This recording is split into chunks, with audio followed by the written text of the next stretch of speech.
கர்த்தருடைய பரிசுத்த நாமத்தினாலே எழுந்து பிரகாஷ் யூடியூப் சேனல் மூலியமாய் உங்கள் யாவரையும் வாழ்த்தி வரவேற்கிறேன்.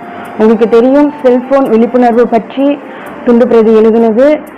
இந்த வீடியோ மூலியமாய் அதை நான் வாசிக்கிறேன். உங்கள் யாவருக்கும் பயனுள்ளதா இருக்கும் என்று நம்புகிறேன். செல்போன் அவேர்னஸ், கைபேசி விழிப்புணர்வு பிரதி, எழும்பு பிரகாசி, அரைஸ் அண்ட் ஷைன். செல்போன் கையளவு உள்ள கருவிதான், ஆனால் ஒரு மனிதனையே ஆளக்கூடியது. செல்போன் மூலமாய் குடும்பங்கள், உறவுகள் இணைந்த காலம் போய் செல்போன் மூலமாய் குடும்பங்கள் பிரிந்த காலத்தில் உள்ளோம். தேவன் இணைத்ததை மனிதன் பிரிக்காதிருக்கட்டும் என்று வேதத்தில் உள்ளது. மனிதனையே மிஞ்சி விடுகிறது இந்த செல்போன்.